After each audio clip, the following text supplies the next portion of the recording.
हमने ऑडियोग्राम पढ़ा था। ऑडियोग्राम की कुछ समझ आ गई? Graphical representation of person, degree and types of hearing loss क्या बताता है? Types and degree of hearing loss बताता है। ये आपने कुछ रीड किया था अब या नहीं किया? किस किस को ऑडियोग्राम की सही समझ आ गई है? सर आ गई है। आ गई है। अच्छा, ये ऑडियोग्राम जो है, ये वाला ऑडियोग्राम सामने नजर आ रहा है? Yes sir. ये वाला, ये क्या शो कर रहा है? कौन सा हियरिंग लॉस है?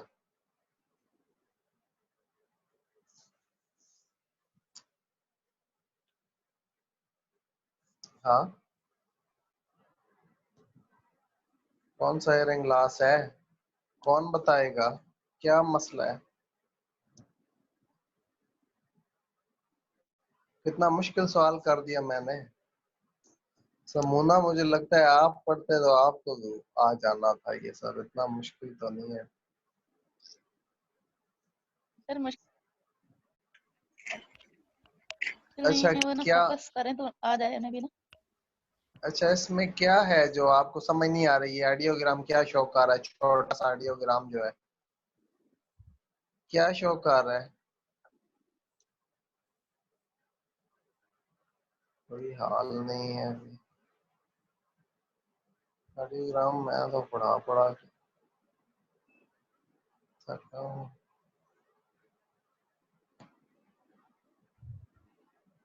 ये मिक्स्ड हियरिंग लॉस शो कर रहा है।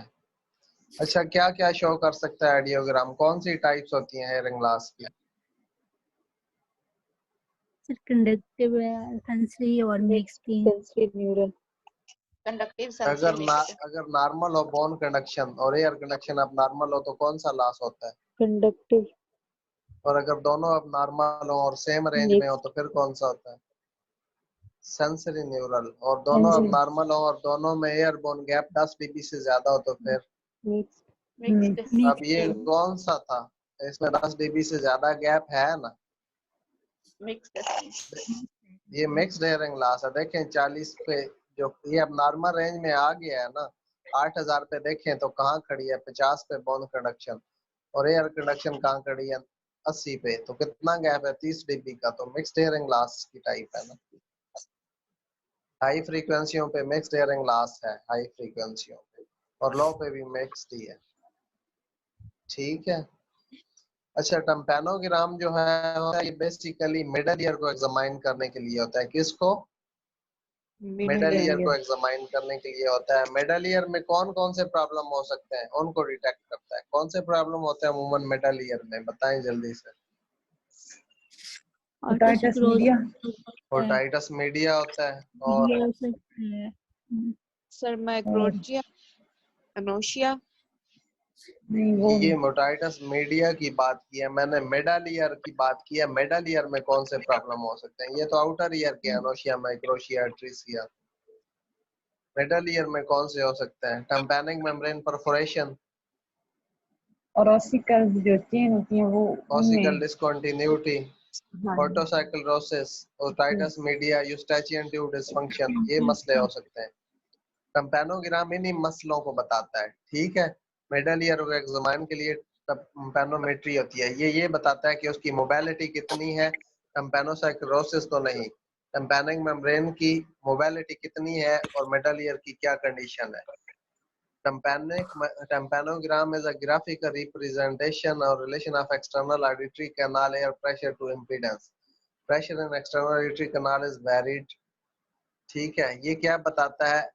जहाँ प्रेशर कंटिन्यू होता है और वो प्रेशर टाम्पैनिक मेम्ब्रेन से टकराता है, उस प्रेशर की को बेसिकली ये बताता है मोबिलिटी को। मोबिलिटी, मूव करना। किसको मूव करना? टाम्पैनिक मेम्ब्रेन को। और इनर ईयर की इम्पीडेंस को बताता है। एक ग्राफ बनाया जाता है प्रेशर और कंप्लाइंस का। प्रेशर दिया जाता है और फिर देखा जाता है उस प्रेशर से कंप्लाइंस कितनी आती है। ठीक है। इसमें जो कर्व बनती है वो ऐसी बनती है।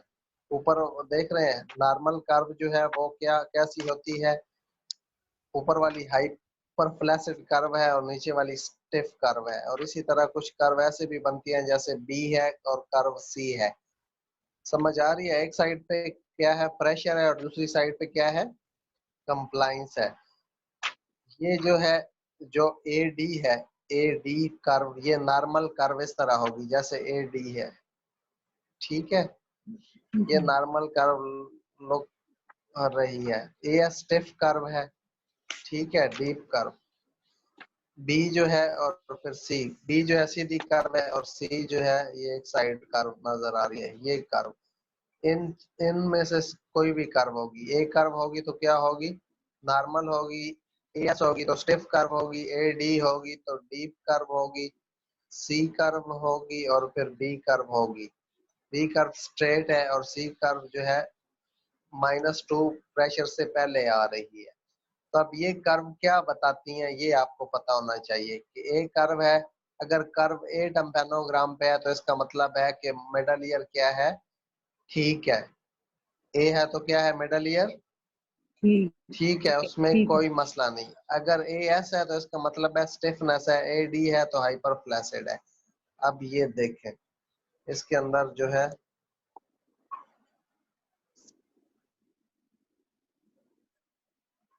ये कर्व है टाइप ए।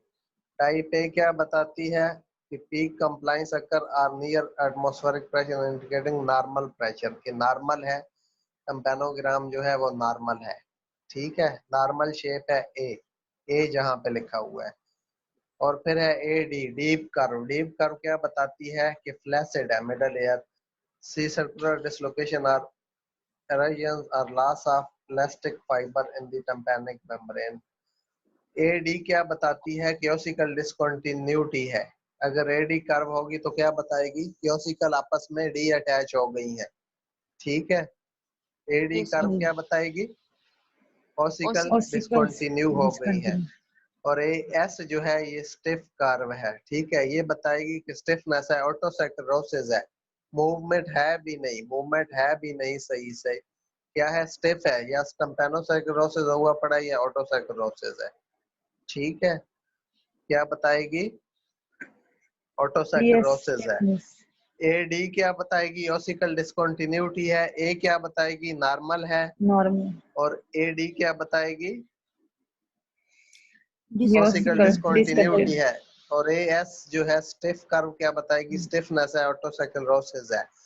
और फिर है बी कर्व। बी कर्व क्या बताएगी, ओटाइटस मीडिया है। बी कर्व से ये पता चलेगा कि जो अंदर जा रहा है प्रेशर वो वापस उस हिसाब से आया ही नहीं, सीधा ही आगे चला गया, क्योंकि अंदर मोबिलिटी थी ही नहीं किसी किस्म की। तो फिर क्या है, ओटाइटस मीडिया है या टाइम्पैनिक मेम्ब्रेन परफोरेशन है। ऑब्स्ट्रक्टिंग सिरोमन की वजह से भी टाइप बी कर्व बन सकती है। तो ये टाइप बी होगी तो क्या होगा, ओटाइटस मीडिया या टाइम्पैनिक मेम्ब्रेन परफोरेशन। और तीसरी टाइप है type C curve. C curve जो है वो क्या सजेस्ट करेगी, सी कर्व सजेस्ट करेगी कि यूस्टेचियन ट्यूब डिसफंक्शन है। क्या है, यूस्टेचियन ट्यूब dysfunction. डिसफंक्शन है, डिसफंक्शन है। वो कहता है कि इन टाइम्पैनिक मेम्ब्रेन या टाइम्पैनोमेट्री, ये क्वेश्चन आया था, is used for to examine the middle ear, outer ear, inner ear. तो क्या होती है, ज्यादातर मिडल ईयर को एग्जामाइन Middle करने ear. के लिए होती है। और फिर क्वेश्चन ये था कि type C curve indicate, type C curve indicate tympanic membrane perforation, Eustachian tube dysfunction, otosclerosis, ये वो। तो क्या करती है type C curve, Gestation tube dysfunction. Eustachian tube dysfunction. और टाइप बी कर्व क्या करती है, टाइम्पैनिक मेम्ब्रेन परफोरेशन या ओटाइटस मीडिया, ठीक है। और ए एस कर्व क्या आइडेंटिफाई करती है, ये स्टिफनेस ऑटोसैकरोसिस या स्टिफनेस। और ए डी जो है वो क्या आइडेंटिफाई करती है, Ossicles. ये ओसिकल्स की discontinuity. Ossicle discontinuity. Ossicle Discontinuity. Discontinuity जो है ये जाहिर करती है, ओसिकल डिसकंटिन्यूटी। क्लियर है। इससे जी मुताल्लिक कोई क्वेश्चन है तो मुझसे पूछ लें।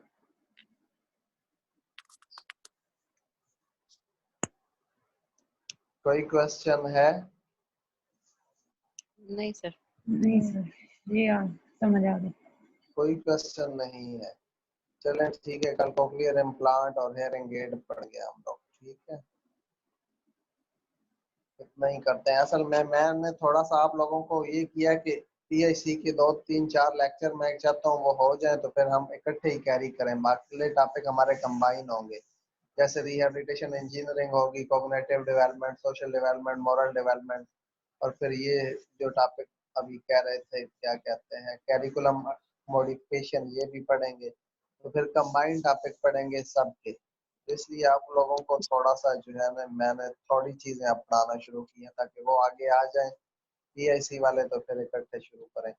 और बाकी इंशाल्लाह हम जो है क्या कहते हैं ईद में भी गैप देंगे और फिर देखेंगे अगर पेपरों की डेट का क्या शेड्यूल है। अभी हमने वो बुक भी पढ़नी है थोड़ी सी और एंड पे कुछ पेपर भी करेंगे PPSC के, तो छुट्टियां देंगे तो फिर गड़बड़ हो जाएगी, क्योंकि बाकी आप लोग वो देखें कि उसको एक एक टॉपिक भी पढ़ेंगे तो थोड़े से टॉपिक हैं, टोटल तकरीबन आप लोगों के 10 टॉपिक हैं जो मेरे क्लासमेट हैं, 10 से 12 टॉपिक बनते हैं, तो डेली एक टॉपिक आप पढ़ें तो मेरा ख्याल में तैयारी हो जाएगी, उसकी इतना मसला नहीं है।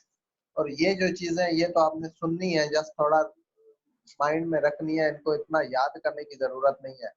ये पढ़ाने का मकसद यही था कि कंसेप्ट बने और जब वो बुक पे आएंगे तो उसमें चीजों को ज्यादा याद रखिएगा, इसलिए टेंशन ना लें और उस वो वाले टॉपिक एक एक करते रहें। 10-12 टॉपिक है, तैयारी 13 जून तक आपकी इंशाल्लाह हो जाएगी, ठीक है। बस इसकी जो ये हमारी क्लास चल रही है ना, इसकी छुट्टी ना हो तो इसकी क्या सर वो कह रहे हैं कि इसमें बेहतर है, साथ साथ चलता रहेगा। हाँ जी, इसको इसलिए मैंने इसको इंशाल्लाह खत्म कर देंगे हम जल्दी ना, हमारे ये PIC वाली कुछ चीजें लेंथी हैं वो बीच में से निकल जाएं तो फिर इंशाल्लाह आगे चलते हैं। अब आप लोगों के पास कोक्लियर इम्प्लांट है, स्पीच है और स्पीच मैकेनिज्म है और फिर हेयरिंग एड है, और उसके बाद फिर कंबाइंड क्लास लिया करेंगे हम, बस आधे घंटे या 40 मिनट, फिर मिक्स चीजें पढ़ाएंगे जो स्पेशल एजुकेशन से रिलेटेड है, ठीक है। इसमें कोई क्वेश्चन है या आगे चलो? सर कोई नहीं है अभी। कोई नहीं है, क्लियर है? जी सर।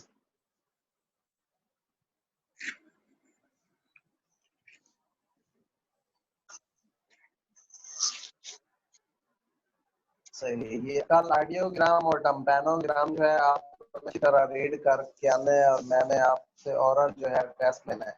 कोई चीज समझ नहीं आ रही तो मुझे वॉइस मैसेज में बताएं, जी सर। ठीक है ना? कुछ भी क्लियर नहीं हो रहा तो आप वॉइस में पूछ सकते हैं कि ये चीज जो है ये चीज ऐसे है, ये चीज जो है क्लियर नहीं हो रही। सर कोई आइडिया आपके पास ऑप्शन मौजूद है। कौन सा? PPSC का? हाँ जी। PPSC का टेस्ट जो है कह तो रहा हूँ कि अगर ये परमिशन मिलती है, हर चीज ओपन होती है तो फिर PPSC टेस्ट ही लेगी। अभी तो क्योंकि तब